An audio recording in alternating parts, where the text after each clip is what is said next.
Hello everyone, welcome back. இன்னைக்கு வீடியோவில் UPSC 2023 toppers essay copy analysis, all India rank 1 Aditya Srivastava versus all India rank 2 Animesh Pradhan எஸ்ஏவை வந்துட்டு கம்பேரிட்டிவாக நம்ம அனலைஸ் பண்ண போகிறோம். இந்த கம்பேரிசன்லேருந்து என்னென்ன காமன் திங்ஸ் இந்த ரெண்டு டாப்பரும் பண்ணியிருக்கிறாங்க அப்படின்றத நீங்களும் ஃபாலோ பண்ணி உங்கள் எஸ்ஏல கொண்டுட்டு வரலாம்.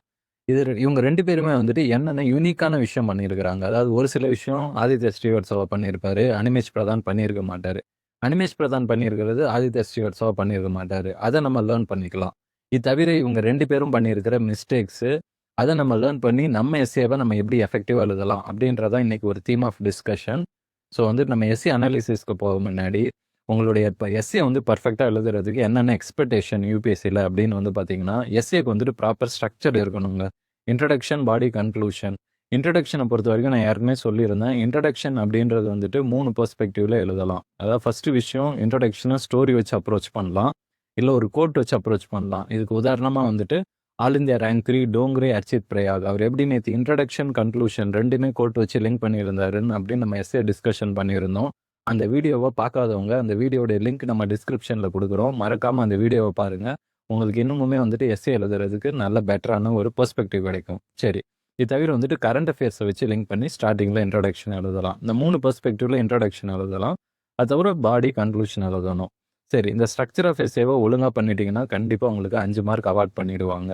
கான்செப்ட் எக்ஸ்பிளைனர்னா என்னென்னா, கொடுத்துருக்கிற டாப்பிக்கோட மீனிங்கை நீங்கள் எப்படி இன்டர்பிரேட் பண்ணுறீங்க, ஒரு 2-3 விஷயத்தில் பாயிண்ட்ஸில் பேராகிராஃப் ஃபார்மேட்டில் டைமென்ஷனில் நீங்கள் எக்ஸ்பிரஸ் பண்ணணும். சரி, டெம்போரல் டைமென்ஷன் ஆர் டைம் டைமென்ஷன்னா உங்கள் எஸ்ஏல பாஸ்ட் ஹிஸ்டாரிக்கல் அப்ரோச் இருக்கணும், ப்ரெசன்ட்னா கரண்ட் அஃபேர்ஸ் எக்ஸாம்பிள்ஸ் இருக்கணும், ஃபியூச்சர்னா கன்க்ளூஷனுக்கு முன்னாடி கண்டிப்பாக வே ஃபார்வர்டு எழுதணும், அதில் சொல்யூஷன் கொடுக்கணும். நீங்கள் கொடுத்துருக்கிற அந்த ஒரு ப்ராப்ளமை டிஸ்கஸ் பண்ணியிருக்கீங்கன்னா இதை பண்ணிங்கன்னா உங்கள் டைம் டைமென்ஷனுக்கு கண்டிப்பாக மார்க்ஸ் அவார்டு பண்ணுவாங்க. தென் வேரியஸ் டைமென்ஷன்ஸை பொறுத்த வரைக்கும் historical, political, social, economical, environmental, ethical, philosophical, technological, இந்த பெர்ஸ்பெக்டிவ்ஸில் நீங்கள் ஆட் ஆன் பண்ணிக்கலாம். இது எப்படி நீங்கள் ஜிஎஸ் பேப்பர் எழுதுகிற மாதிரி இந்த டைமென்ஷன் கொண்டுட்டு வரலாம். ஸ்டேக் ஹோல்டர் அப்ரோச் அப்படின்றது வல்னரபிள் செக்ஷன்ஸ்க்கு ஒரு கன்சர்ன் இருக்கணும். உங்கள் இம்பேக்ட் ஆஃப் த டாபிக் வந்து உமனுக்கு என்ன ஆகுது, எல்டர்லிக்கு என்ன பிரச்சனை ஏற்படுத்தும், இல்லை இம்பேக்ட் ஏற்படுத்தும், senior citizens, tribals, vulnerable sections அப்படின்னு லிங்க் பண்ணி எழுதிருந்தீங்கன்னா ஸ்டேக் ஹோல்டர் அப்ரோச்சை அதை கன்சிடர் பண்ணலாம். ஸ்ட்ரக்சரல் அப்ரோச் அப்படின்றது அந்த இண்டிவிஜுவல் டாபிக் வந்து இண்டிவிஜுவலாக எப்படி இம்பாக்ட் ஏற்படுத்தும், சொசைட்டல் லெவலில் அது எப்படி இம்பாக்ட் ஏற்படுத்தும், கம்யூனிட்டி லெவலில் எப்படி இம்பாக்ட் ஏற்படுத்தும் அப்படின்னு லிங்க் பண்ணி எழுதுறது. செக்டோரல் அப்ரோச் அப்படின்றது various sectors of economy, agricultural, industrial, service sector, sports, அந்த மாதிரி வந்து உங்கள் செக்டார்ஸ்லேருந்து நீங்கள் எக்ஸாம்பிள்ஸோ இல்லை இம்பாக்டே வந்து உங்கள் டாப்பிக்கோட லிங்க் பண்ணி எழுதிருந்தீங்கன்னா செக்டோரல் அப்ரோச்சாக கன்சிடர் பண்ணுவாங்க. இந்த பாயிண்ட் நம்பர் 2லேருந்து பாயிண்ட் நம்பர் 6 இதை எஃபெக்டிவாக பண்ணிங்கன்னா இந்த ஒரு பாயிண்ட்டுக்கும் 6 மார்க்குன்ற விகிதத்தில் 60 மார்க் அவாய்ட் பண்ணிடுவாங்க. இந்த லாஸ்ட் 3 பாயிண்ட்ஸ் இருக்குது பாருங்கள் ஸ்டூடெண்ட்ஸ், 8, 9, 10. இதில் வந்து ரொம்ப முக்கியமான விஷயம், நீங்கள் current affairs or contemporary example எழுதணும். Way forward or conclusion or இன்ட்ரடக்ஷனில் கவர்மெண்ட் ஸ்கீம்ஸை வேரியஸ் இடத்துல எக்கனாமிக் டைமென்ஷன் மாதிரி இடத்துலையும் எழுதலாம். எக்கனாமிக் டைமென்ஷன் எழுதுகிறப்ப கண்டிப்பாக வந்துட்டு டேட்டாஸ் எழுதணும். எங்கெல்லாம் பாசிபிளோ case studies or examples link பண்ணி எழுதணும். கமிட்டி ரிப்போர்ட்ஸை பொறுத்த வரைக்கும் இன்டர்நேஷனல் கமிட்டி ரிப்போர்ட்ஸ் U1 இல்லைனா இந்தியன் கமிட்டி ரிப்போர்ட்ஸை பொறுத்த வரைக்கும் எக்கனாமிக் சர்வே பட்ஜெட்டில் ரெக்கமெண்ட் பண்ண கமிட்டி ரிப்போர்ட்ஸ், நியூஸ் பேப்பரில் வர அத்தன்டிக் கமிட்டி ரிப்போர்ட்ஸை கோட் பண்ணணும். அது உங்கள் பாயிண்ட்டுடைய வேலிடிட்டியை அதை வந்துட்டு இன்னும் பெட்டர் பண்ணும், என்ஹான்ஸ் பண்ணும். அதை பண்ணிங்கன்னா கண்டிப்பாக உங்களுக்கு மார்க் எக்ஸ்ட்ரா போடுவாங்க. இது தவிர வந்துட்டு உங்கள் எஸ்ஏல யூனிக்காக இருக்கணும் ஒரு சில பாயிண்ட்ஸு, அது டைமென்ஷன்ஸு. ப்ரெசன்டேஷன்ன்றது அடித்து எழுதாமல் இருந்தாலே போதும். ஆர்கனைசேஷன் அப்படின்னா வந்துட்டு நீங்கள் சொல்ல வர விஷயத்தை இப்போ எப்படி நம்ம ப்ரெசென்ட் பண்ணியிருக்கிறோம், பாயிண்ட் நம்பர் 1 to 10 இந்த ஆர்கனைஸ்டு ஃபார்மெட்டில் உங்கள் எஸ்ஏ ஃப்ளோ இருக்கணும். ஒரு டெம்போரல் டைமென்ஷன் எழுதுகிறப்ப ஸ்டேக் ஹோல்டர் போகக்கூடாது. வேரியஸ் டைமென்ஷன் ஹிஸ்டாரிக்கல், பொலிட்டிக்கல் எழுதுகிறப்ப ஸ்ட்ரக்சரலுக்கு திடீர்னு வந்துட்டு போயிட்டு திரும்ப ஸ்ட்ரக்சரிலிருந்து சொசைட்டல் அப்ரோச் எழுதிட்டு இருக்கிறப்ப உடனே வந்துட்டு வேரியஸ் டைமென்ஷனில் எக்கனாமிக் அப்ரோச்சுக்கு குதிக்கூடாது. அது ஒரு ஆர்கனைஸ்டு ஃப்ளோவாக எழுதுனீங்கன்னா உங்களுக்கு ஆர்கனைஸ்டு வேக்கு மார்க் கொடுப்பாங்க. இன்டர்லிங்கிங் அப்படின்றது வந்துட்டு நான் ஒரு 3 விஷயத்தில் சொல்லுவாங்க. கொடுத்துருக்கிற டாப்பிக்கை வந்துட்டு ஃபஸ்ட்டு வந்துட்டு நீங்கள் என்ன பண்ணணும்னா பெட்டராக வந்துட்டு இன்டர்லிங்க் பண்ணணும். அதில் குறிப்பாக வந்து நீங்கள் எழுதக்கூடிய உங்களுடைய வேரியஸ் அதாவது பேராகிராஃபில் வந்துட்டு உங்களுடைய தீம் ஆஃப் த டாப்பிக்கை வந்துட்டு கண்டிப்பாக வந்துட்டு வேரியஸ் பேராகிராஃப்ஸில் லிங்க் பண்ணணும். அதாவது திரும்ப திரும்ப அதை வந்துட்டு கோட் பண்ணணும், டாப்பிக்கை வந்து இன்டர்லிங்க் பண்ணணும் எஸ்ஏல. ரெண்டாவது வந்து பார்த்தீங்கன்னா நீங்கள் ஒரு பேராகிராஃபும் இன்னொரு பேராகிராஃபும் எழுதி ஆரம்பிக்கிறப்ப அதோடைய கண்டினியூட்டி இருக்கணும். திடீர்னு ஸ்பான்டேனியஸாக குதிக்கக்கூடாது, அந்த இன்டர்லிங்கிங் பண்ணணும். 3வது விஷயம் வேரியஸ் சொசைட்டல் இஷ்யூஸ் கூட இன்டர்லிங்க் பண்ணணும். இதுதான் வந்துட்டு நான் இன்டர்லிங்கிங் தி எஸ்ஏ அப்படின்னு சொல்லுவேன். கீவேர்ட்ஸ் அப்படின்றத நீங்கள் கண்டிப்பாக ஹைலைட் பண்ணி எக்ஸாமினர் காமிக்கணும். குறிப்பாக நீங்கள் டைமென்ஷனல் அப்ரோச்லாம் போகிறப்ப அதை ஹைலைட் பண்ணி காமிச்சா தான் எக்ஸாமினருக்கு நீங்கள் நிறைய டைமென்ஷன் எழுதிருக்கீங்கன்றது புரியும். ஸோ இந்த பாயிண்ட் நம்பர் 8, 9, 10 இதை பண்ணிங்கன்னா 20 மார்க்ஸ் அவார்ட் பண்ணுவாங்க. ஸோ ஓவரால் ஒரு எஸ்ஏல 125 மார்க்ஸ்க்கு இந்த விஷயம்லாம் பண்ணிங்கன்னா மேக்ஸிமம் 85 மார்க்ஸ் அவார்ட் பண்ணுவாங்க. இந்த பாஸ்ட் யூபிஎஸ்சி டாப்பர்ஸ் 160 to 170 இதை வச்சு தான் ஸ்கோர் பண்ணியிருக்கிறாங்க. ஸோ ஓகே, இப்போ நம்ம இன்னைக்கு வந்துட்டு கம்பேரேட்டிவ் அனாலிசிஸில் all India rank 2 Animesh Pradhan அவருடைய ஆன்சர் காப்பியும் ஆதித்யா ஸ்ரீவத்சவாவும் பார்க்க போகிறோம்னு சொல்லியிருந்தோம். ஃபர்ஸ்ட் கொடுத்துருக்கிறது அனிமேஷ் பிரதான் அவங்களுடைய ஆன்சர் காப்பி. செகண்ட் வந்து கொடுத்துருக்கிறது பார்த்தீங்கன்னா all India rank 1 Aditya Srivastava. So first வந்துட்டு ஆதித்யா ஸ்ரீவத்சவோடைய ஆன்சர் காப்பியை வந்துட்டு பார்த்துட்டு கம்பேரிட்டிவாக வந்துட்டு நம்ம பேரலாக வந்துட்டு அனிமேஷனையும் கம்பேர் பண்ண போகிறோம். ஓகே ஸ்டூடெண்ட்ஸ், 2 பேருமே ஒரே டாப்பிக்கில் தான் எஸ்ஏ எழுதியிருக்கிறாங்க. A mind all logic is like a knife all blade it takes the hand bleed that uses it அப்படின்னு சொல்லியிருக்கிறாங்க. ஸோ இவர் என்ன பண்ணியிருக்கிறாருன்னா இன்ட்ரடக்ஷனில் வந்துட்டு ஹிஸ்டாரிக்கல் அப்ரோச்சில் வந்து எடுத்திருக்கிறாரு. அதாவது குறிப்பாக வந்து பார்த்தீங்கன்னா World War II வந்துட்டு எக்ஸாம்பிளாக எடுத்து அதில் எப்படி வந்துட்டு அந்த பாம் வந்துட்டு அவங்க மேன்ஹாட்டன் ப்ராஜெக்டில் ஹிரோஷிமா நாகசாகியில் போட்டது பிரில்லியன்ட் ஐடியாவாக இருந்தாலும் அது எந்த அளவுக்கு டிஸ்ட்ரக்ஷனை ஏற்படுத்துச்சு, அதனால் இன்றைக்குமே யூஎஸ்ஏ வந்துட்டு வேர்ல்டில் வந்துட்டு சஃபர் பண்ணிக்கிட்டு இருக்காங்க அப்படின்ற பெர்ஸ்பெக்டிவை லிங்க் பண்ணியிருக்கிறாரு. ஸோ ஒரு கத்தி எடுத்தால் அந்த கத்திக்கு வந்துட்டு ஷார்ப்னஸ் வந்து தன்னையே குத்தும் அப்படின்றது தான். அதை தான் வந்து லிங்க் பண்ணி ஒரு பாமை கண்டுபிடிச்சது இல்லை அந்த பாமை யூஸ் பண்ணவங்களுக்கு இன்றைக்கி அந்த பிரச்சனை எப்படி ஏற்படுத்திட்டு இருக்கு அப்படின்ற பெர்ஸ்பெக்டிவில் இவர் வந்து ஸ்டார்ட் பண்ணியிருக்கிறாரு இன்ட்ரோடக்ஷனை. ஸோ ஆதித்ய ஸ்ரீவத்சவோடைய அப்ரோச் அப்படி இருக்குது. இப்போ அனிமேஷ் பிரதான் வந்து பார்க்கலாம் ஸ்டூடெண்ட்ஸ். அனிமேஷ் பிரதான் என்ன பண்ணியிருக்காருன்னா இவருமே ஆல்ஃபர்ட் நோபல் வந்து டெத் ஆனப்போ நியூஸ் பேப்பரில் வந்து prince of death is no more, ஏன்னா அவர் தான் ஆட்டபாம் கண்டுபிடிச்சவர். அப்போ அவர் prince of death is no more அப்படின்றது வந்துட்டு அவர் ஒரு சட்டாரிக்கலாக சொல்லியிருக்கிறாரு.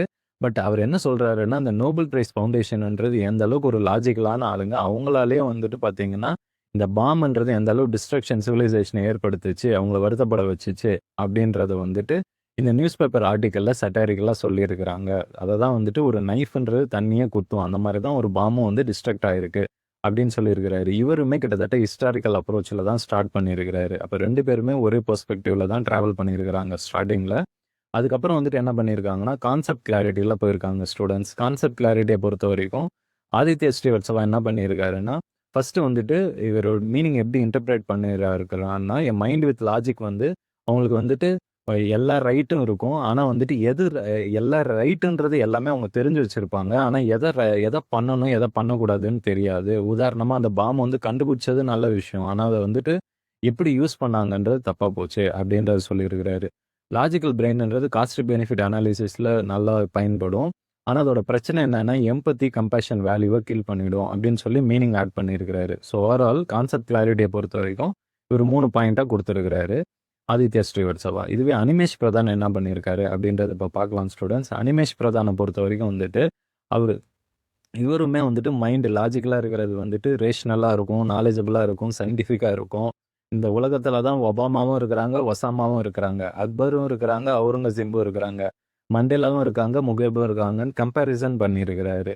ஸோ இது ஒரு வெரி குட் பெர்ஸ்பெக்டிவாக பார்க்கப்படுது. பட் ஓவரால் இவர் சொல்ல வர மீனிங் என்னென்னா பிரெயின் வந்து லாஜிக்கலாக இருக்குதுன்னா ரேஷ்னலாக இருக்கும் அப்படின்றது ஃபர்ஸ்ட் விஷயமா வந்துட்டு சொல்லியிருக்கிறாரு. அது தவிர வந்துட்டு பார்த்தீங்கன்னா இவர் வந்துட்டு அதாவது லாஜிக்கல் பிரெயின் கூட என்ன வந்துட்டு ஆட் ஆன் பண்ணணும்னா எத்திக்ஸுங்க. எத்திக்ஸ் வந்துட்டு நெசசரியாக தேவை. ஏன்னா இந்த எத்திக்ஸ் இல்லைன்னா என்ன ஆகும்னா அந்த சொசைட்டி வந்துட்டு டிஸ்ட்ரக்ஷனை ஃபேஸ் பண்ணிடும் அப்படின்னு சொல்லியிருக்கிறாரு. ஸோ ஓவரால் வந்து பார்த்தீங்கன்னா ஆதித்ய ஸ்ரீவத்சவாவும் எத்திக்ஸை வந்துட்டு தேவைப்படுதுன்னு சொல்லியிருக்கிறாரு. ஏன்னா லாஜிக்கல் பிரெயின் மட்டும் பத்தாதுன்னு சொல்லியிருக்கிறாரு. அதையே தான் வந்து அனிமேஷ் பிரதானும் பண்ணியிருக்கிறாரு.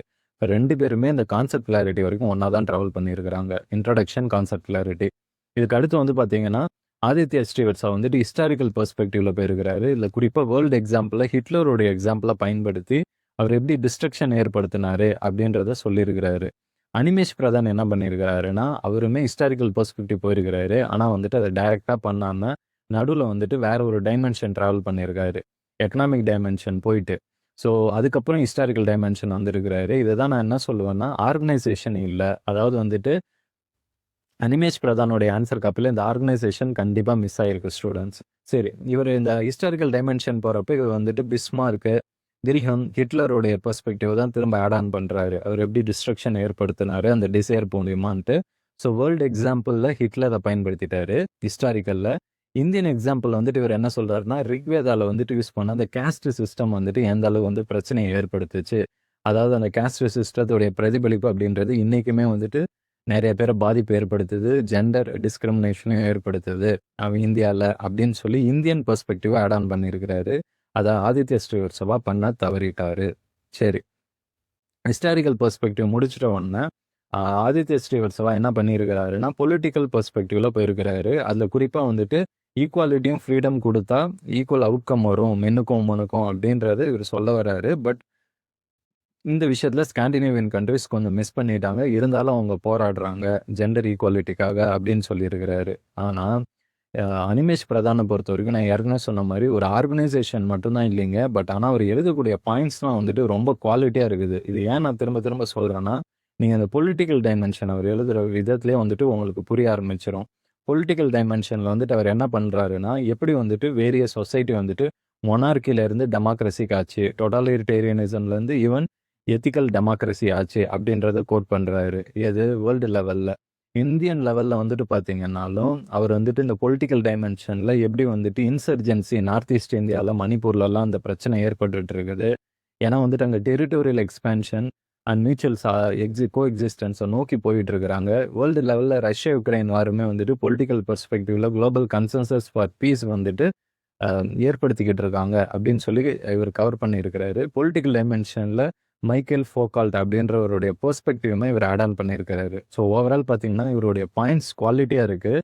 டீப்பாக போயிருக்கிறாரு. ஹிஸ்ட்ரிலையுமே world example, Indian example, political டைமென்ஷன்லையுமே world example, Indian example cover பண்ணியிருக்காரு. ஆனால் ஆதித்ய ஸ்ரீவத்சவா என்ன பண்ணியிருக்காருன்னா வேர்ல்டு எக்ஸாம்பிள்லேயே ட்ராவல் பண்ணியிருக்காரு. சரி, அது முடிச்ச பிறகு இவர் வந்துட்டு எக்கனாமிக் டைமென்ஷன் போயிருக்கிறாரு. ஆதித்ய ஸ்ரீவத்சவா மணி மட்டும் எல்லா ஹாப்பினஸும் பை பண்ணாது அப்படின்னு சொல்லியிருக்கிறாரு. சரி, இதை வந்துட்டு எப்படி வந்துட்டு அனிமேஷ் பிரதான் கவர் பண்ணியிருக்காரு அப்படின்னு பார்த்தீங்கன்னா, எக்கனாமிக்கல் டைமென்ஷனில் இவர் வந்துட்டு ஆடம் ஸ்மித் கேபிட்டலிசம் அப்படின்றது ஒரு சில இண்டஸ்ட்ரீஸ்க்கு ப்ராஸ்பெரிட்டிஸ் கொடுத்தாலும் அது பாவர்ட்டி இன்இக்வாலிட்டி ஏற்படுத்திடுச்சு. எப்படி நைஃப் ஒரு சைடு அதாவது வந்துட்டு தன்னை அது இன்னொருத்தவங்கள்ட்ட இருந்து தன்னை காப்பாற்றுறதுக்கு உதவுனாலும் தன்னையே ஒரு சில நேரம் குத்திரும் இல்லையா? அதான் டாபிக். அதே மாதிரி தான் இந்த எக்கனாமிக்ஸில் கண்டுபிடிச்ச இந்த wealth of nations capitalism principle ஒரு சில நேரத்தில் அது வந்துட்டு ப்ராஸ்பெரிட்டியை கொடுத்தாலும் இன்இக்வாலிட்டி அதிகமாக ஏற்படுத்தியிருக்குன்னு சொல்லிட்டு வேர்ல்டு இன்இக்வாலிட்டி ரிப்போர்ட் டேட்டாவை பயன்படுத்தியிருக்கிறாரு. இதை தான் நான் சொன்னேன். எக்கனாமிக் டைமென்ஷன் யூஸ் பண்ணுறப்ப டேட்டாவை கண்டிப்பாக ஆட் ஆன் பண்ணணும் ஸ்டூடெண்ட்ஸ் அப்படின்னு சொல்லிட்டு வரேன் இல்லைங்களா? அதை தான் வந்துட்டு இவர் பண்ணியிருக்கிறாரு. சரி, நாட் ஓன்லி தட், இப்போ அதுக்கு அடுத்த டைமென்ஷன் வந்துட்டு பார்த்தீங்கன்னா ஆதித்ய ஸ்ரீவத்சவா வந்து சோஷியல் டைமென்ஷனில் போயிருக்கிறாரு. இப்போ வந்துட்டு சோஷியல் ரிலேஷன்ஷிப்ன்றது வெறும் கான்ட்ராக்ட் மாதிரி ஆயிருச்சு, மெட்டீரியலை நோக்கி எல்லாம் ஓடிட்டு இருக்காங்க அப்படின்னு மென்ஷன் பண்ணிட்டு போயிடுறாரு. ஆனால் அனிமேஷ் பிரதான் வந்துட்டு இன்னும் டீப்பாக ட்ராவல் பண்ணியிருக்கிறாரு சோஷியாலஜிக்கல் டைமென்ஷனில். இவர் வந்துட்டு என்ன பண்ணியிருக்காருன்னா வேரியஸ் சோஷியாலஜிக்கல் தியரிஸ், கால் கோப்பர், ஓப்பன் சொசைட்டி ஓப்பனாக எப்போ இருக்கும்னா சும்மா உட்டோப்பியன் சொசைட்டி கிரியேட் பண்ணுறதில்ல இல்லைங்க. சொசைட்டியில் ப்ராப்பரான பவரை யூஸ் பண்ணி அது வந்து வேரியஸ் பிரச்சனைகளுக்கு தீர்வு காணணும். அங்கே தான் இருக்குது. அதாவது கலெக்டிவான பிரச்சனைகளை சுயநலமாக யோசிக்காமல் அப்புறம் மெட்டீரியலிஸ்டிக்காக போகாமல் எல்லாருடைய பிரச்சனையும் சால்வ் பண்ணணும் அப்படின்னு சொல்லியிருக்கிறாரு. அதை பண்ணாத இடத்துல religious fundamentalism, ethnic violence, extreme போலரைசேஷன்லாம் ஹேப்பன் ஆகுது. ஸோ இதை வந்துட்டு இவர் வந்துட்டு சோஷியாலஜிக்கல் பெர்ஸ்பெக்டிவ்ல ஆட் பண்ணியிருக்கிறாரு. நாட் ஓன்லி தட், இவர் வந்துட்டு சோஷியாலஜிக்கல் பெர்ஸ்பெக்டிவ்ல இன்னும் ஒரு முக்கியமான விஷயம் நான் ஏற்கனவே சொன்ன மாதிரி இந்தியன் எக்ஸாம்பிளில் நிறைய இடத்துல ஆட் ஆன் பண்ணிருக்காரு அப்படின்னு சொல்லியிருந்தால ஸ்டூடெண்ட்ஸ். ஆனால் ஒரே விஷயம் என்னன்னா ஆர்கனைஸ்டாக எழுதாமல் விட்டுட்டாரு. இவர் இந்த உமன் பெர்ஸ்பெக்டிவ்ல கூக்கி உமன்ஸ் சோஷியல் பெர்ஸ்பெக்டிவ்ல தான் ஆட் ஆகும். மணிப்பூர் வயலன்ஸ், கேங் ரேப்லாம் நடக்கிறது, உமனுக்கு வந்துட்டு பாதிப்பு ஏற்படுத்துறது, இதெல்லாம் வந்து பார்த்தீங்கன்னா சோஷியல் டைமென்ஷனில் இந்தியன் எக்ஸாம்பிளுக்கு கவர் பண்ணியிருக்கிறாரு. பட் ஆர்கனைஸ்டாக பண்ணாமல் விட்டுட்டாரு. பட் அவுட்ஸ்டாண்டிங் பாயிண்ட்ஸ் இது எல்லாமே. சரி, இது ஆதித்ய ஸ்ரீவத்சவா சுத்தமாக பண்ண தவறிட்டாரு. ஏன்னா ஜஸ்ட் அவர் வந்துட்டு அந்த பெர்ஸ்பெக்டிவ்ல டீப்பாக ட்ராவல் ஆகல. சரி, இதுக்கு அடுத்து வந்து என்ன பண்ணியிருக்காருன்னா ஆதித்ய ஸ்ரீவத்சவா டெக்னாலஜிக்கல் பெர்ஸ்பெக்டிவ், இன்னைக்கு மாடர்ன் சொசைட்டியில் பணத்தை நோக்கி அதாவது ஒரு ரேஸில் ஓடிக்கிட்டு இருக்கிறாங்க. கார்பரேட்டில் டாப் ஆஃப் த லேடரில் இருக்கணும்னு நினைக்கிறாங்க. அப்போ வந்துட்டு excess of everything is bad அப்படின்ற விஸ்டம் அவங்களுக்கு புரிய மாட்டேங்குது. அவங்கள ஸ்ட்ரெயின் பண்ணிக்கிறாங்க. ஹாப்பினஸ் அப்படின்றத இழந்துடுறாங்க அப்படின்னு சொல்லி கனெக்ட் பண்ணியிருக்கிறாரு. சரி, இந்த பர்டிகுலர் விஷயம் மட்டும் இல்லை ஸ்டூடெண்ட்ஸ், ஆதித்ய ஸ்ரீவத்சவோடைய யூனிக்னஸ் என்ன அப்படின்றத நம்ம பார்ப்போம். இப்போ ஆதித்ய ஸ்ரீவத்சவாட்ட இருக்கிற பிரச்சனை என்னன்னா, அவர் இது வரைக்கும் ஆர்கனைஸ்டாக எழுதினாரு. ஆனால் அதுக்கப்புறம் வந்துட்டு சோஷியாலஜிக்கல் பெர்ஸ்பெக்டிவ்ல வந்துட்டு ராஜா ராம்மோகன் ராயை கொண்டுட்டு வராரு. சோஷியாலஜிக்கல் ஹிஸ்டாரிக்கலில் இந்த சட்டி எக்ஸாம்பிள்லாம் இது ஹிஸ்டாரிக்கல் எழுதினப்பே இவர் கொண்டுட்டு வந்திருந்தா நல்லா இருந்திருக்கும். அது ஒரு மிஸ்டேக் பண்ணிட்டாரு. சரி, அதுக்கப்புறம் இவர் என்ன பண்ணியிருக்கிறாருன்னா இவருடைய யூனிக்னஸ் அப்படின்றது வந்து பார்த்தீங்கன்னா சைக்காலஜிக்கல் பெர்ஸ்பெக்டிவ். இத வந்துட்டு அனிமேஷ் பிரதான் பண்ணவே இல்ல. இது இவருடைய யூனிக்னஸ். ஆதித்ய ஸ்ரீவத்சவோட யூனிக்னஸ் வந்து சைக்காலஜிக்கல் டைமென்ஷன். மைண்ட் வந்து எப்பயுமே கம்ஃபர்ட்ல தான் இருக்கும். அந்த கம்ஃபர்ட்டா இருக்கிற மைண்ட் வந்துட்டு புது விஸ்டம் வந்து லேர்ன் பண்ணாது. அது காக்னிட்டிவ் டிஸ்சனசன்ஸ் அப்படின்னு சொல்லி கனெக்ட் பண்ணியிருக்கிறாரு. Not only that biological dimension or evolutionary பெர்ஸ்பெக்டிவ்ல வந்துட்டு டார்வின்ஸ் தியரியையும் கனெக்ட் பண்ணியிருக்கிறாரு. இந்த சைக்காலஜிக்கல் பெர்ஸ்பெக்டிவ், பயாலஜிக்கல் பெர்ஸ்பெக்டிவ் 2த்தையுமே வந்துட்டு அனிமேஷ் பிரதான் அந்த அளவு பண்ணல. சரி. அது தவிர வந்துட்டு எத்திக்கல் பெர்ஸ்பெக்டிவ்மே இவர் வந்துட்டு பென்தமோடைய யுட்டிலிட்டேரியன் பெர்ஸ்பெக்டிவும் லிங்க் பண்ணி எழுதியிருக்கிறாரு. ஸோ சந்திரயான் 3 எக்ஸாம்பிளும் கண்டெம்பரரியா வந்துட்டு லிங்க் பண்றாரு. இந்த விஷயங்கள்லாம் வந்துட்டு அனிமேஷ் பிரதான் பண்ணல. ஆனா அனிமேஷ் பிரதானோடைய அவுட்ஸ்டாண்டிங் டைமென்ஷன் ஆதித்ய ஸ்ரீவத்சவா பண்ணாத விஷயங்கள் என்ன சார் அப்படின்னு கேட்டிங்கன்னா, இவர் ஆந்த்ரோபாலஜிக்கல் பெர்ஸ்பெக்டிவ் பண்ணியிருக்கிறாரு ஸ்டூடெண்ட்ஸ். ஆந்த்ரோபாலஜிக்கல் பெர்ஸ்பெக்டிவ்ல ஹியூமன் ஹோமோ சாப்பியன்ஸ்ன்றவங்களோட யூனிக் எபிலிட்டி என்னன்னா, அவங்க ட்ரைபல் இன்ட்ரெஸ்ட்டை தான் ப்ரொடெக்ட் பண்ணுவாங்க, ஓன் இன்ட்ரெஸ்ட்டை கூட தவிர அப்படின்னு சொல்லி அதை வந்து லிங்க் பண்ணியிருக்கிறாரு இந்த டாப்பிக்கோட. அது மட்டும் இல்லை ஸ்டூடெண்ட்ஸ், இவர் என்விரான்மெண்டல் டைமென்ஷனுமே வந்துட்டு ரிலேட் பண்ணி வேர்ல்டு எக்ஸாம்பிள் சஸ்டைனபிள் டெவலப்மெண்ட் தேவைப்படுறதையும் சொல்லியிருக்காரு. பொல்யூஷன், கிளைமேட்டிக் சேஞ்ச் ப்ராப்ளம் சொல்லிட்டு இந்தியன் எக்ஸாம்பிளில் Montreal protocol and then Panchamrit example எல்லாமே சொல்லியிருக்கிறாரு. ஸோ இந்த ஆந்த்ரோபாலஜிக்கலும் என்விரான்மெண்டல் டைமென்ஷனுமே வந்துட்டு ஆதித்யா ஸ்ரீவத்சவா பண்ண தவறிட்டாங்க. சரி, ஓகே. அது தவிர வந்துட்டு ஆதித்யா ஸ்ரீவத்சவா வந்துட்டு இந்த எத்திக்கல் டைமென்ஷன் முடிச்சுட்டு அவருடைய கன்க்ளூஷனுக்கு போறாரு. கன்க்ளூஷனில் எப்படி ஸ்டார்டிங்கில் வந்துட்டு ஆதித்யா ஸ்ரீவத்சவா அந்த பாம்பை வச்சு ஸ்டார்ட் பண்ணாரோ, அதாவது பாம் வந்துட்டு எப்படி மேனஹாட்டன் ப்ராஜெக்டில் டிஸ்ட்ரக்ஷன் ஆகுதோ, மிசைலை வச்சு எண்ட் பண்ணுறாரு. அவர் எங்கே ஆரம்பிச்சாரோ அங்கேயே முடிக்கிறாரு. ஆனால் ஒரு நல்ல விஷயம் இவர் என்ன சொல்ல வராருன்னா, மைண்ட் வந்துட்டு லாஜிக்கை நோக்கி போகிறது வந்துட்டு கலெக்டிவ் குட், கிரேட்டர் குட்ஸை நோக்கி நல்ல விஷயங்களை நோக்கி போகணும். ஸோ கலெக்டிவாக வந்துட்டு ஒரு நல்ல விஷயங்களை நோக்கி நைஃப் போகிறப்ப நைஃப்ன்றது வந்து ப்ரஷ் மாதிரி ஆகி அதை வந்து நல்ல விதமாக பெயிண்ட் பண்ணலாம்னு சொல்லி ஒண்டர்ஃபுல்லாக கன்க்ளூட் பண்ணியிருக்கிறாரு. சரி, இதுவே வந்து பார்த்தீங்கன்னா நம்ம அனிமேஷ் பிரதான் என்ன பண்ணியிருக்கிறாருன்னா, அவர் ஒரு வே ஃபார்வர்டுன்னு கொடுத்துருக்கிறாரு. பிரெயின் அப்படின்றது மைண்டுன்றது கலெக்டிவான விஷயத்தை நோக்கி யோசிக்கணும். இவருமே நோபல், ஆல்ஃபர்ட் நோபல் பாம்பை வச்சு ஸ்டார்ட் பண்ணவர். இவர் முடிக்கிறப்ப வந்து பார்த்தீங்கன்னா திரும்பவும் ஆல்ஃபர்ட் நோபலை வச்சு இது கனெக்ட் பண்ணுறாரு. ஆனால் ஒரு பியூட்டிஃபுல் மெசேஜ் சொல்கிறாரு பாருங்க.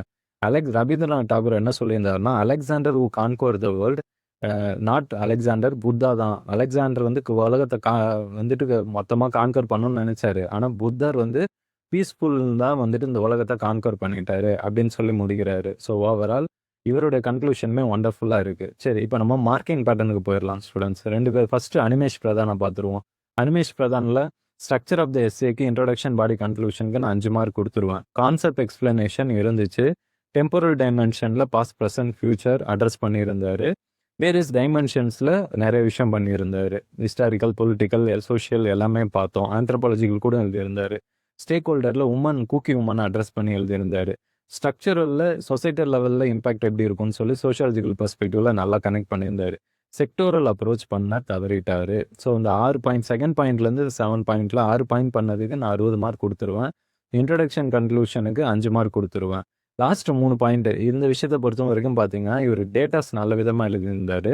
நாட் ஓன்லி தட், இவருடைய ஒண்டர்ஃபுல் திங்கே என்னன்னா இன்டர்லிங்கிங் தாங்க. இவர்கிட்ட நெகட்டிவான விஷயம் ஆர்கனைசேஷனு, யூனிக்னஸ் இருந்துச்சு கண்டிப்பாக. ஏன்னா ஆந்த்ரோபாலஜிக்கல் பெர்ஸ்பெக்டிவ்லாம் கொண்டு வந்தார், கீவேர்ட்ஸ் அண்டர்லைன் பண்ணியிருந்தார். இன்டர்லிங்கிங் அப்படின்றது வந்து இந்த தீம் ஆஃப் த டாப்பிக்கை ஒரு ஒண்டர்ஃபுல்லாக கனெக்ட் பண்ணியிருந்தாருங்க. அதாவது மைண்டு, லாஜிக்கு இதை மட்டுமே வந்துட்டு எத்தனை தடவை நம்ம ரிப்பீட் பண்ணுறோம் அப்படின்றதுலையுமே வந்துட்டு ஒரு முக்கியமான விஷயம் இருக்குது. நம்ம தீம் ஆஃப் த எஸ்ஏலே இருக்கிறோம், நம்ம வந்துட்டு டிவியேட் ஆகலை அப்படின்றத நம்ம எக்ஸாமினருக்கு கன்வே பண்ணலாம். ஃபார் எக்ஸாம்பிள் இவர் பாருங்கள், லாஜிக்கல், அதில் எங்கெல்லாம் முடியுமோ அங்கே வந்துட்டு அந்த பிரெயின், லாஜிக்கல், மைண்டு இதை வந்துட்டு எதர் சப் டாப்பிக்கில் கொண்டுட்டு வந்துடுவார். ஆர் இல்லைனா வந்துட்டு அவருடைய சப்ஹெட்டிங்ஸ், ஆர் இல்லைனா பேராகிராஃபில் வந்துட்டு கோர் லைனாக கொண்டுட்டு வந்துடுவார். அந்த கீவேர்டு இல்லாமல் அவர் எந்த டாப்பிக்குமே எழுதலை. இதை தான் வந்துட்டு நான் இன்டர்லிங்கிங் வித் த டாபிக்னுவேன். Second, interlinking between the paragraphs. அப்படின்னா என்னன்னா, ஒரு பேராகிராஃப் முடிஞ்சு அடுத்த பேராகிராஃப் வரப்போ வந்துட்டு அதை இன்டர்லிங்க் பண்ணணும். இதை வந்துட்டு ரொம்ப பியூட்டிஃபுல்லாக பண்ணது யாருன்னு பார்த்தீங்கன்னா அனிமேஷ் பிரதான் தாங்க. இங்கே பாருங்கள், இட் வித் ரிக்ரெசிவ் ஐடியாஸ்னு ஒரு கொஸ்டின் மார்க் போட்டு டு ஆன்சர் த கொஸ்டின். இதுக்கு பேர் தான் interlinking between the paragraphs. So interlinking with issues, various issues, கூட்டி இஷ்யூ, ரஷ்யா உக்ரைன் வார், இந்த மாதிரி நிறைய கனெக்ட் பண்ணியிருக்காரு டாப்பிக்கை. அப்போ இன்டர்லிங்கிங் அப்படின்றதுல அவுட்ஸ்டாண்டிங்காக பர்ஃபார்ம் பண்ணது அனிமேஷ் பிரதானுங்க. ஸோ அதனால் வந்துட்டு இவருக்கு இதில் எக்ஸ்ட்ரா மார்க் கொடுத்தே ஆகணும்.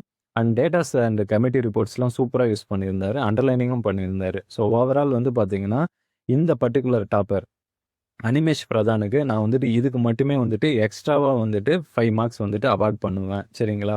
ஸோ இன்ட்ரடக்ஷனுக்கு 5 மார்க் வந்துட்டு இவர் எடுத்துட்டாரு. அண்டு இந்த பர்டிகுலர் விஷயம் 1, 2, 3, 4, 5, 6ல் வந்துட்டு 5 விஷயம் தான் பண்ணியிருந்தாரு. ஸோ 50 மார்க்ஸ் தான் இதுக்கு அவார்ட் பண்ண முடியும். ஸோ 55 + 5 60. இது இன்டர்லிங்கிங்ன்றதும் யூனிக்னஸ்ன்றதும் எக்ஸ்ட்ரா பண்ணதுக்கு இன்னொரு 5 மார்க்ஸ் எக்ஸ்ட்ரா அவார்ட் பண்ணிக்கலாம். ஓவரால் அனிமேஷ் பிரதானுக்கு என்னுடைய மார்க்கிங் பேட்டர்ன் வந்து 65 marks out of 125 marks students. ஏன்னா இன்டர்லிங்கிங்ன்றது இவருடைய அவுட்ஸ்டாண்டிங். குவாலிட்டி ஆஃப் எஸ்ஏலையும் ரொம்ப டெப்த் இருந்துச்சு கம்பேர்ட் டு ஆதித்யா ஸ்ரீவத்சவா. அதுக்கு நான் ஒரு 5 மார்க் இருக்கு எக்ஸ்ட்ரா அவார்ட் பண்ணுறேன் நார்மலாக கொடுக்குறத விட. சரிங்களா? இப்போ ஆதித்யா ஸ்ரீவத்சவா எஸ்ஏவை பொறுத்த வரைக்கும் பார்த்தீங்கன்னா, ஸ்ட்ரக்சர் ஆஃப் த எஸ்ஏல இன்ட்ரோடக்ஷன், பாடி, கன்க்ளூஷன் 5 மார்க் கொடுத்துடலாம். கான்செப்ட் எக்ஸ்பிளனேஷன் பண்ணியிருந்தாரு. டைம் டைமென்ஷனில் வே ஃபார்வர்ட்லாம் இருந்துச்சு. வேரியஸ் டைமென்ஷனில் ஹிஸ்டாரிக்கல், பொலிட்டிக்கல், சோஷியல், குறிப்பாக ஒரு எவல்யூஷனரி அப்ரோச், சைக்காலஜிக்கல் அப்ரோச் யூனிக்காக பண்ணியிருந்தாரு. சரி, ஸ்டேக் ஹோல்டர் அப்ரோச்சில் உமனை லிங்க் பண்ணி எழுதியிருந்தார். ஸ்ட்ரக்சரல் அப்ரோச்சில் சைக்காலஜிக்கலாக இண்டிவிஜுவலிஸ்டிக் அப்ரோச் கொண்டு வந்திருந்தார். இவருமே இந்த செக்டோரல் அப்ரோச் பண்ணலைங்க. அப்போ இந்த 6 பாயிண்டில் வந்துட்டு இவருக்குமே 50 மார்க் தான் கொடுக்க முடியும் 5 விஷயத்துக்கு. லாஸ்ட் 3 விஷயத்தில் வந்து பார்த்தீங்கன்னா, இவர் வந்துட்டு எக்ஸாம்பிள்ஸ் ஓரளவு கரண்ட் அஃபேர்ஸ் லிங்க் பண்ணி எழுதியிருந்தார் ஒழிய டேட்டாஸ் ஆர் கமிட்டி ரிப்போர்ட்ஸ் அந்தளவு எழுதலை அனிமேஷ் பிரதானை கம்பேர் பண்ணுறப்ப. ஆனால் ஆர்கனைசேஷன் நல்லா பண்ணியிருந்தார். இன்டர்லிங்கிங் சுத்தமாக இல்லைங்க இவருடைய எஸ்ஏல. அண்ட் டெப்த் ஆஃப் த பாயிண்ட்ஸும் இல்லை. அண்டர்லைனிங் பண்ணியிருந்தார் ஒழிய இவர் இன்டர்லிங்கிங்கில் பெரிய அளவில் அடிபட்டுட்டார். அதாவது அனிமேஷ் பிரதானை கம்பேர் பண்ணுறப்ப. அண்ட் அவர் அளவு குவாலிட்டி பாயிண்ட்ஸும் இல்லை. அதனால் வந்துட்டு நான் இவர் வந்துட்டு 5 மார்க் தான் கொடுப்பேன். அவருக்கு அந்த இடத்துல 5 மார்க் எக்ஸ்ட்ரா கொடுத்தேன். இவருக்கு அது கொடுக்காத காரணம் டெப்த்தும் இல்லை, இன்டர்லிங்கிங்கும் இல்லை. ஸோ ஓவரால் வந்து இவர் 60 மார்க் தான் எடுப்பார் 125க்கு. ஸோ இவருடைய மார்க்கிங் பேட்டர்ன் ஆக்சுவல் யூபிஎஸ்சியில் மார்க் எடுத்தது பார்த்தீங்கன்னா, அனிமேஷ் பிரதான் வந்து 250க்கு 133 எடுத்திருக்கிறாரு. ஒரு எஸ்ஏக்கு ஆவரேஜாக வந்துட்டு 66.5 மார்க்ஸ். ஸோ நம்மகிட்டயுமே வந்து பார்த்தீங்கன்னா 65 மார்க்ஸ் எடுத்திருந்தாரு Animesh Pradhan. Okay, almost nearest mark தான். இவர்கிட்ட இருக்க ஒரே விஷயம் என்னன்னா, இவர் எஸ்ஏல ஆர்கனைசேஷனை மட்டும் ஒர்க் பண்ணியிருந்தாருன்னா கண்டிப்பாக இன்னொரு 10 மார்க்ஸ் 15 மார்க்ஸ் எக்ஸ்ட்ரா எடுத்ததுன்னு பாருங்க. சரி, ஆதித்யா ஸ்ரீவத்சவா பொறுத்த வரைக்கும் அந்த பாயிண்ட்ஸ் இன்னும் குவாலிட்டியாக எழுதியிருந்திருக்கணும். இன்டர்லிங்கிங் பெட்டராக பண்ணியிருந்திருக்கணும். இதனாலே பார்த்தீங்கன்னா இவருடைய ரியல் மார்க்குமே கம்மியாக தான் இருக்குது. அதாவது 250க்கு 117 எஸ்ஏல ஒரு எஸ்ஏக்கு ஆவரேஜாக 58.5 மார்க்ஸ் தான் எடுத்திருக்கிறாரு. ஸோ நம்மகிட்டயுமே மார்க்கிங் பேட்டர்னில் பார்த்தீங்கன்னா ஆதித்யா ஸ்ரீவத்சவோட மார்க் 60 தான் வாங்கியிருக்கிறாரு, nearest to that. So overall இந்த கம்பேரிசனில் வந்துட்டு நீங்கள் நிறைய விஷயம் லேர்ன் பண்ணியிருந்திருப்பீங்க. அனிமேஷ் பிரதானுடைய யூனிக்னஸ் என்ன, ஆதித்யா ஸ்ரீவத்சவோடைய யூனிக்னஸ் என்ன, அவருடைய 2 பேரும் காமனாக பண்ண விஷயங்கள் என்ன, இது எல்லாமே லேர்ன் பண்ணியிருப்பீங்க. 2 பேரும் பண்ண மிஸ்டேக்ஸ்க்குமே நம்ம ஹைலைட் பண்ணி இன்றைக்கி சொல்லியிருக்கிறோம். ஸோ நீங்கள் வந்துட்டு எஸ்ஏ எழுத போகிறீங்கன்னா இந்த விஷயத்த மைண்டில் வச்சு எஸ்ஏ எழுதுங்க. இது தவிர நீங்கள் எஸ்ஏ எழுதுறதை எவலுவேட் பண்ணணும் அப்படின்னு விரும்புனீங்கன்னா மறக்காமல் டிஸ்கிரிப்ஷனில் நம்ம டெலகிராம் குரூப் கொடுத்துருக்கோம். அதில் ஜாயின் பண்ணிவிட்டு உங்கள் எஸ்ஏ காப்பியை ஷேர் பண்ணுங்கள். கண்டிப்பாக ஃபீட்பேக் கொடுக்குறோம். Thank you students.